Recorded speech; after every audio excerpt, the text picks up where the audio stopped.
Hello everyone. मैं आपका अपना दोस्त धर्मेंद्र कुमार। जैसा कि आपको पता है, आज से अपन नीट 2022 2022 के लिए जो अपना सिलेबस है स्टार्ट कर रहे हैं फिर से। जो सिलेबस स्टार्ट किया जा रहा है वो कम्प्लीटली एनसीईआरटी बेस्ड होगा। एनसीईआरटी पे ही चलेंगे।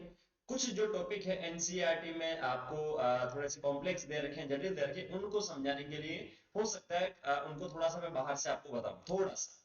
ठीक है। और जैसे जैसे अपने चैप्टर कंप्लीट होंगे वैसे वैसे अपन जो टेस्ट है यहाँ से वो देखेंगे। यहाँ से जो इंपॉर्टेंट क्वेश्चन है वो यहाँ से अपन देखेंगे, जिससे कोई भी प्रॉब्लम ना हो। ठीक है। डाउट सेशन भी रखने की पूरी कोशिश मैं करूंगा वीक में एक दिन। तो आप लोग साथ साथ पढ़ते चलिएगा। और एनसीईआरटी के जो क्वेश्चन है जो बीच में दे रखे हैं, या एनसीईआरटी एग्जाम्पलर जो क्वेश्चन है, जिसे काफी स्टैंडर्ड बुक में भी दे रखा है, जैसे एमटीजी या डॉक्टर अली में भी उन क्वेश्चंस के बारे में मतलब उनको डाल रखा है वहां पर। तो उन क्वेश्चंस को भी अपन यहाँ से डिस्कस करेंगे। स्टार्ट अपन करेंगे। जो अपना प्रथम चैप्टर है, पहला जो चैप्टर है वो पाचन एवं अवशोषण है। जंतु विज्ञान जूलॉजी से स्टार्ट मैं कर रहा हूँ यहाँ से। इंटरेस्टिंग टॉपिक है क्योंकि मेरा ये फंडा है। दो टाइप के स्टूडेंट होते हैं। एक जो इजी टॉपिक को बाद के लिए छोड़ देते हैं कि अपने पास टाइम रहेगा तब अपन उससे कर लेंगे, और जटिल को पहले पढ़ते हैं और उसमें टाइम अपना लगा देते हैं। और दूसरा जो इजी है उसे फटाफट से कंप्लीट कर लेते हैं। अब बोले अब तो इसमें से कोई क्वेश्चन आएगा तो छूटने के कोई भी चांसेस नहीं है। ठीक है। तो अपन वही करेंगे, इजी टॉपिक्स यहाँ से फटाफट से अपन देखेंगे। उसके बाद में जितना टाइम अपने पास बचता है जो जटिल है उसे अपन थोड़ा सा टाइम देके समझेंगे तो अपने लिए काफी फायदेमंद रहेगा।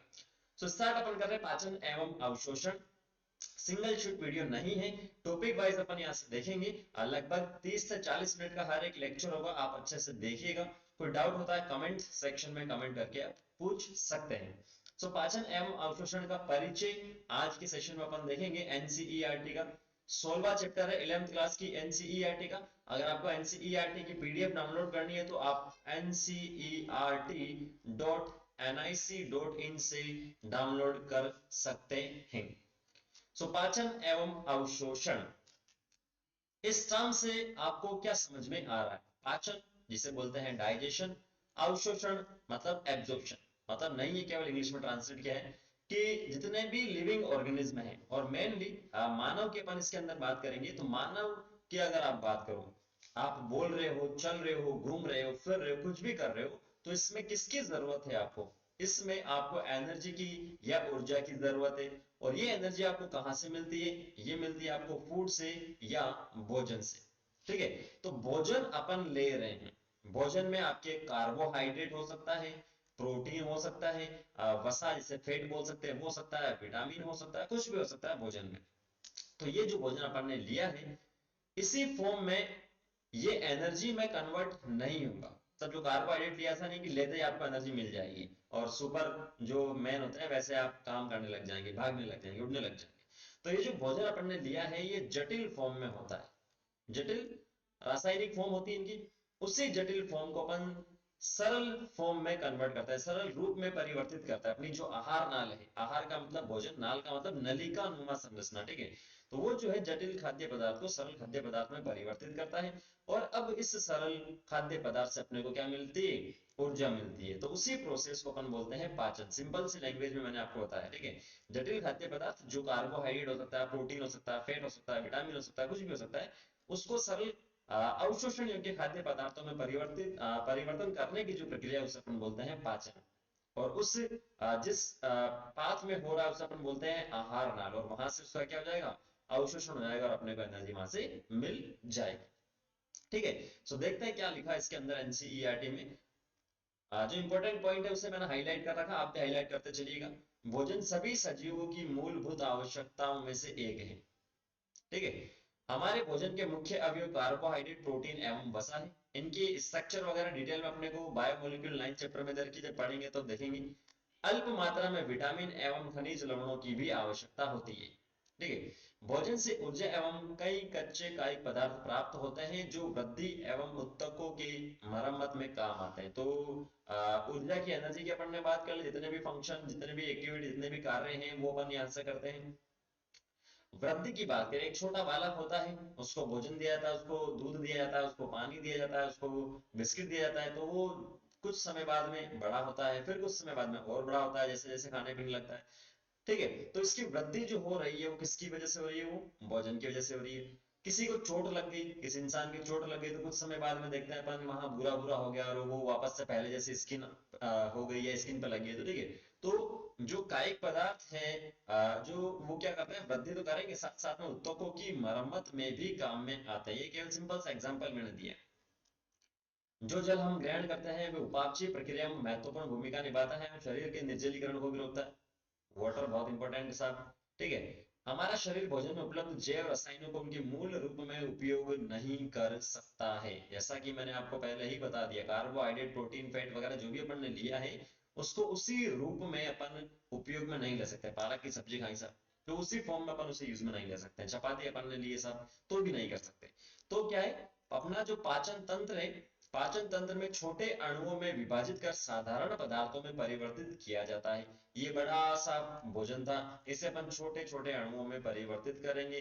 ठीक है, तो जटिल, ये अपने पास जटिल हो गया, जटिल पोषक पदार्थ, इसमें कार्बोहाइड्रेट प्रोटीन फैट सबको रिलेट करके देखो यहाँ। ठीक है, जटिल पोषक पदार्थों को अवशोषण योग्य सरल रूप में परिवर्तित करने की इस क्रिया को क्या कहते हैं? पाचन कहते हैं। ठीक है, एक सिंपल सा एग्जांपल मैं बताता हूँ। जैसे अपने पास दो कंटेनर है, बीकर है। ठीक है, गेस्ट आ गए, गेस्ट ने बोला कि चाय में पीता नहीं, तो आपने क्या किया, सिंपल सा नींबू पानी ऑफर कर दिया साहब। ठीक है, तो आप नींबू पानी जब बना रहे होते तो क्या होता है, पानी तो लेते ही हो आप। ठीक है, नींबू जो है वो भी आप लेते हो, और उसके अंदर आप क्या डालते हो? शुगर, चीनी। ठीक है, चीनी आप डालोगे तो चीनी के दाने थोड़े से बड़े होते हैं। कुछ ऐसे भी इंसान होते हैं जो चीनी के साथ में, ये चीनी हो गई, चीनी के साथ में जो नमक है, सोल्ट है, सेंधा नमक जिसे अपन बोलते हैं, वो भी डालते हैं। तो आप देखते हो कि जो सेंधा नमक है वो इजीली क्या हो जाता है, घुल जाता है पानी के अंदर, जबकि जो चीनी होती है उसको आपको क्या करना पड़ता है, मिक्स करना पड़ता है, हिलाना पड़ता है चम्मच से। ठीक है, सेम वैसे ही प्रोसेस अपना जो आहार नाल है उसके अंदर है। जितना छोटा होगा उतना आसानी से क्या होगा, अवशोषण उसका हो जाएगा। जितना बड़ा होगा उतना ही अपने को प्रॉब्लम आएगी। तो जो बड़ा है उसको अपन छोटे में परिवर्तित कर रहे हैं, जिससे क्या हो, आसानी से अवशोषण हो जाए। तो परिभाषा में दो शब्द आपको ध्यान में रखना है, दिखने में इजी लगती है बायो, लेकिन है नहीं, कि जटिल खाद्य पदार्थों को अवशोषण योग्य। ठीक है, जटिल को अपन परिवर्तित कर रहे हैं, सरल को नहीं कर रहे हैं, जटिल को सरल में कर रहे हैं, जिससे क्या हो जाए, अवशोषण हो जाए आसानी से, उसे अपन बोलते हैं पाचन। और हमारा पाचन तंत्र इसे यांत्रिक एवं रासायनिक विधियों द्वारा संपन्न करता है। यांत्रिक का मतलब क्या है, कि उसे अपन चबा रहे हैं। ठीक है, फिजिकल जिसे अपन बोल रहे हैं। फिर आहार नाल की भी गति होती है अंदर। और रासायनिक का मतलब जो रसायन है, एंजाइम हुआ या कुछ दूसरे केमिकल हुए, अम्ल क्षार, वो इसके अंदर इन्वॉल्व होता है, इसीलिए इसे यांत्रिक और रासायनिक विधियां कहते हैं। तो मनुष्य का पाचन तंत्र बता रखा है 16.1 में, तो डायग्राम अभी अपन देख लेंगे, कोई दिक्कत वाली बात नहीं। अब इसने बोला है पाचन तंत्र। तंत्र बोला, तंत्र कैसे बनता है? सबसे छोटी इकाई जो होती है वो होती है सेल या कोशिका, इतनी इंग्लिश तो चलेगी। बहुत सारी कोशिकाएं एक दूसरे के साथ में मिलकर काम करते हैं तो उत्तक बनाते हैं, इसे अपन टिश्यू बोलते हैं। बहुत सारे टिश्यू मिलकर ऑर्गन बनाते हैं, और ऑर्गन बहुत सारे जब मिलते हैं तो इसे अपन बोलते हैं ऑर्गन सिस्टम। क्या, अंग तंत्र जिसे बोलते हैं, इतनी तो चलेगी, यहाँ कोई दिक्कत नहीं। अंग तंत्र इसे अपन बोलते थे। यहाँ पाचन तंत्र लिखा, पाचन मतलब बहुत सारा सिस्टम जब मिलेगा तो एक तंत्र बनेगा, उसे अपन बोल रहे हैं पाचन तंत्र। जैसे ये डायग्राम अपने को दे रखा है। ठीक है, तो इसमें अपना मुख जो है, उसके अंदर दांत और जीवा अलग अंग है, उसके बाद में ग्रसनी अलग अंग है, उसके बाद में ग्रसिका अलग अंग है, आमाशय, अग्नाशय, सारे क्या है, अलग अलग अंग है। तो इतने सारे अंग जब मिले हैं तो क्या बना है, अंग तंत्र बना है। क्या बना है, अंग तंत्र यहाँ से बना है। ठीक है, इस डायग्राम को डिटेल से अभी अपन देखेंगे। नेक्स्ट चलते हैं आगे, आहार नाल। ठीक है, तो पाचन तंत्र जो है, आहार नाल, आहार का मतलब होता है भोजन, नाल का मतलब होता है नलिका नुमा संरचना, और दूसरा है सहायक ग्रंथियां जो पाचन में हेल्प करती है। इसके बारे में भी डिटेल्स अपन देखते हैं। तो पहला है आहार नाल। आहार नाल अग्र भाग में मुख से आरंभ होकर पश्च भाग में स्थित गुदा द्वारा बाहर की ओर खुलती है। ठीक है, आहार नाल जो है अग्र भाग में देखेंगे आप तो यहाँ मुख गुहा है, यहाँ से ओपन होती है अपनी आहार नाल। ये देखो ये नलिका है, ये भी नलिका है, लेकिन क्या है, ये जो आहार नाल शब्द ले रहे हैं, नलिका जो का जो व्यास है वो सब जगह सेम नहीं है, कहीं कम है तो कहीं क्या ज्यादा है। तो यहाँ आहार नाल का जो व्यास है कम है, यहाँ ज्यादा हो गया, लेकिन है क्या, नलिका ही है। तो मुख गुहा से प्रारंभ होकर जो सबसे लास्ट में गुदा वाला पार्ट है, उसके बीच में जितने भी पार्ट आ रहे हैं वो किसके पार्ट है, आहार नाल के पार्ट है। क्लियर है इतना सा पार्ट? ठीक है, मुख मुख गुहा में खुलता है। ठीक है, गुहा मतलब केविटी, एक प्रकार से आ करके आप देखोगे तो ऊपर क्या है, केविटी ही है पूरी। मुख गुहा में कई दांत होते हैं, एवं एक पेशी, पेशी का मतलब मसल, जिसका मूवमेंट हो सकता है बिल्कुल जो सॉफ्ट है, जीवा होती है जिसे टंग बोलते हैं, जीभ भी बोलते हैं। प्रत्येक दांत जबड़े में बने एक सांचे में स्थित होती है। आप देखोगे तो जो दांत होते हैं वो सॉकेट में होते हैं, जैसे इस प्रकार से ये अपना कोई सॉकेट हो गया और दांत इसके अंदर आके फिट हो गया, ठीक है। चार्जर है ना, सिंपल सा एग्जांपल देता हूँ मैं आपको। आप क्या करें, सुबह से शाम तक फोन चला रहे हो, डिस्चार्ज हो गया आपका, तो जो चार्जिंग सॉकेट है वो कुछ इस प्रकार से, ये ऊपर एक, ये नीचे दो छेद है, ठीक है।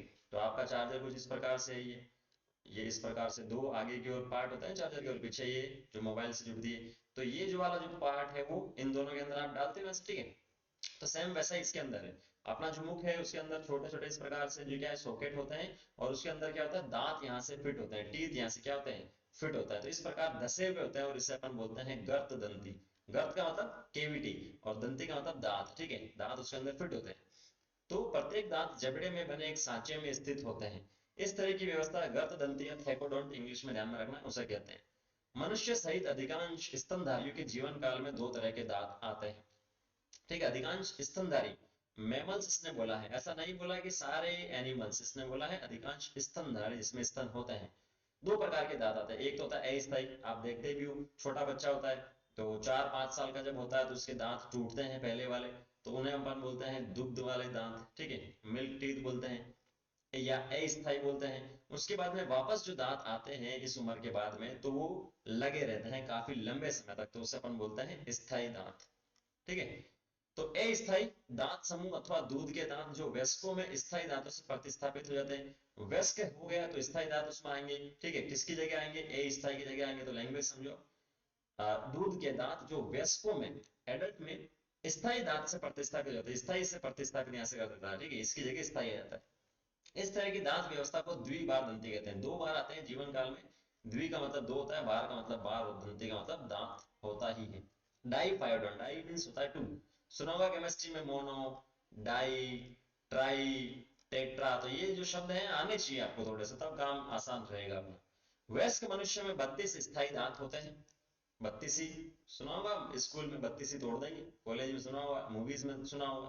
तो 32 दांत होते हैं, जिनके चार प्रकार होते हैं। कृंतक, आई किससे बोलते हैं, आई को इंसीजर अपन बोलते हैं, आप लिखना चाहो तो लिख लो। इंसीजर का आई से इसने आई लिया। रत्नक को बोलते हैं कैनाइन, जो तीखे दांत होते हैं काटने वाले, शेर में देखा हुआ, बिल्ली में देखा हुआ, इंसान में भी वैसे ही होते हैं। अग्र चवर्णक प्रियम जो है उसे अपन बोलते हैं प्री मोलर। और सबसे लास्ट में एम जो लिखा है चवर्णक, जिसे अपन बोलते हैं मोल्डर, जिसे दाढ़ बोलते हैं, ये दोनों दाढ़ है, ठीक है, पीछे की ओर होती है। तो टोटल चार प्रकार के दांत होते हैं। इनकी जो चार प्रकार इन्होंने बताए हैं वो संरचना के आधार पर और कार्य के आधार पर इनका अलग अलग काम होता है। जैसे आगे वाले दांत होते हैं वो चीरने फाड़ने का काम करते हैं, पीछे वाले जो अग्र चौड़नक और चौड़नक है वो चबाने का, उसे छोटे छोटे पार्ट में तोड़ने का काम करता है। तो इनके काम के आधार पर, संरचना के आधार पर, आगे वाला इस प्रकार से आपको दांत दिख जाएगा, पीछे वाला आप देखोगे तो ये इस प्रकार से दिखता है, उबड़ खाबड़, ठीक है, जो दांत जिसे बोलते हैं।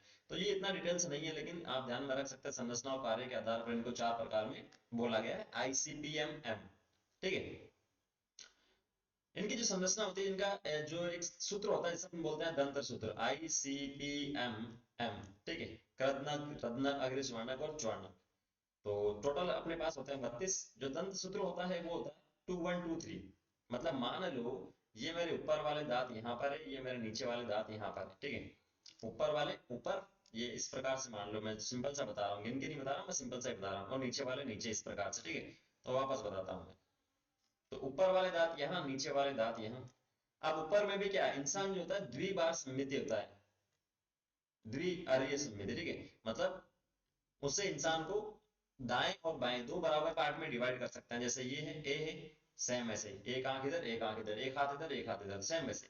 तो ये ऊपर वाला हो गया, ये नीचे वाले हो गए, ठीक है।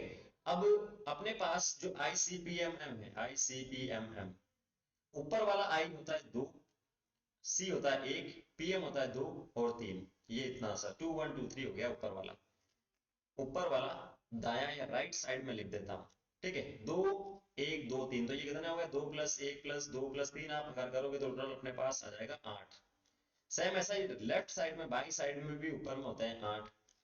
नीचे का जो लेफ्ट है उसमें होते हैं अपने पास 8, और राइट है उसमें भी कितने होते हैं, 8। मतलब आई जो है वो दो होते हैं, एक सी जो एक होता है, ये दो होता है और ये दो होता है। तो टोटल 8 चौक 32 हो जाते हैं यहाँ से।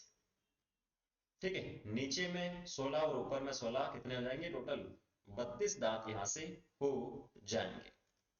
क्लियर है? अब ये जो दांत होते हैं इनकी सरफेस की अगर अपन बात करें, दांत है तो ये किससे बना होता है? इनेमल से। इनेमल जो है सबसे कठोरतम पदार्थ है इनेमल इंसान का। कठोरतम सबसे ज्यादा, हड्डी जो होती है उससे भी ज्यादा कठोर होता है। तो इनेमल जो होता है, क्योंकि इसके अंदर एक कार्बनिक लवण होते हैं, बहुत सारे कैल्शियम के लवण होते हैं इसके अंदर, इसीलिए इनेमल से बनी दांतों की चबाने वाली कठोर सतह, ये आपको ध्यान में रखना, एक कार्बनिक लवण ज्यादा होता है इसीलिए होता है, भोजन को चबाने में मदद करती है।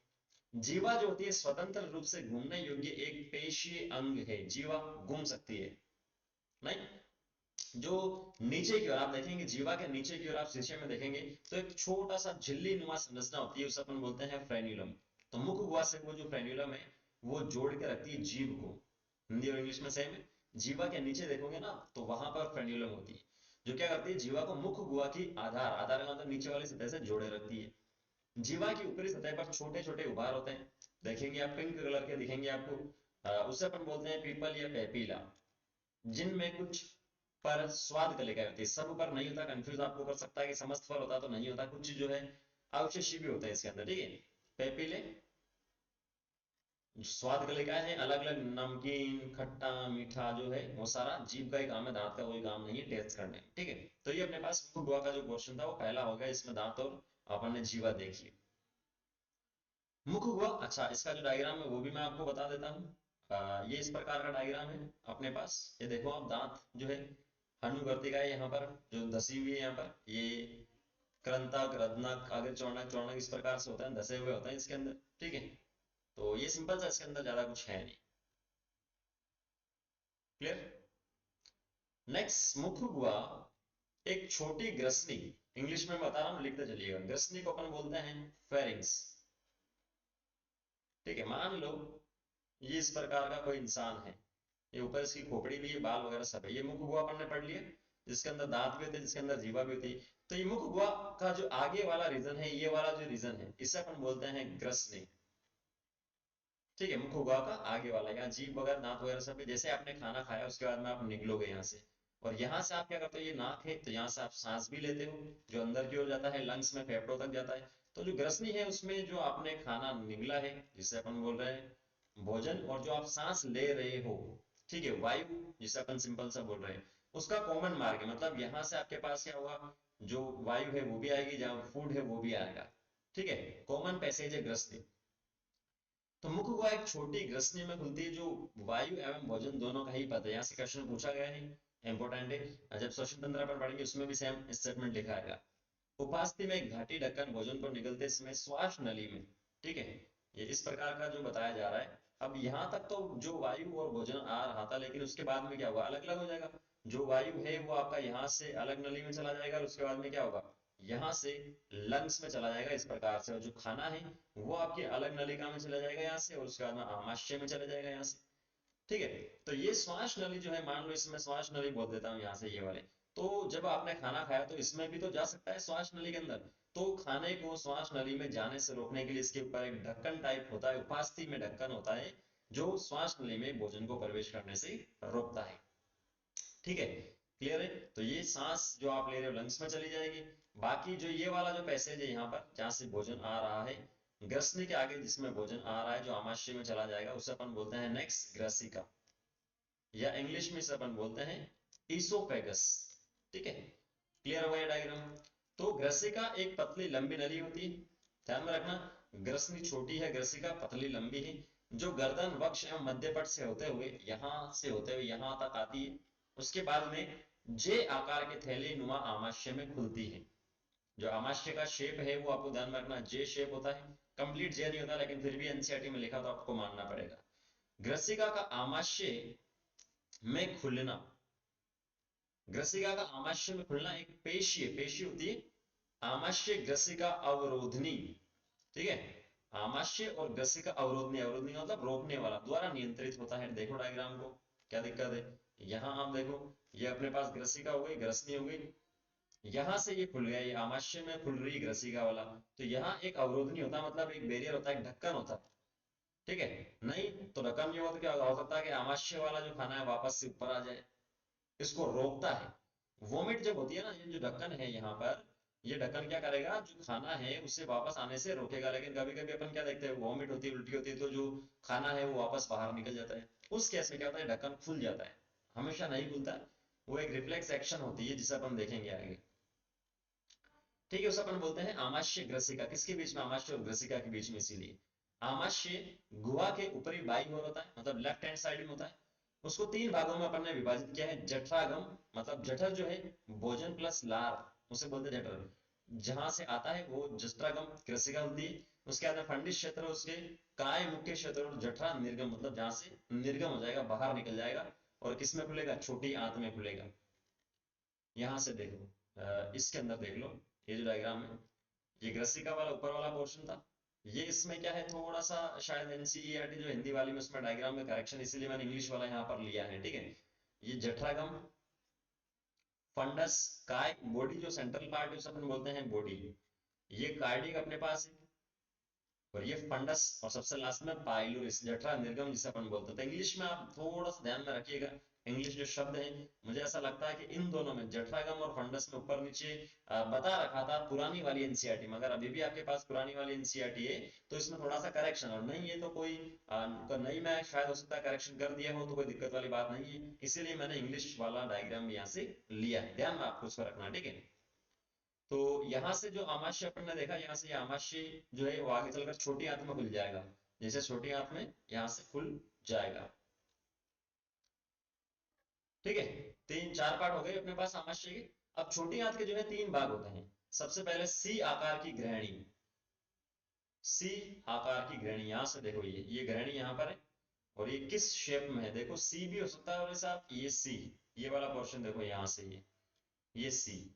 और अगर इसको घुमाते हो तो ये यू शेप में भी हो सकती है, लेकिन एनसीईआरटी के हिसाब से आपको चलना है सी शेप में। ठीक है, ग्रहणी पहला पार्ट है किसका, छोटी आंत का। उसके बाद में कुंडलित मध्य भाग अग्र शुद्रांत, और लंबी कुंडलित शुद्रांत। अग्र शुद्रांत देखो, ये बीच वाला जितना भी पोर्शन है पूरा क्या है, यहाँ पर ये कुंडलित संरचना अग्र शुद्रांत इसने लिखा है, यहाँ से आप देख सकते हैं।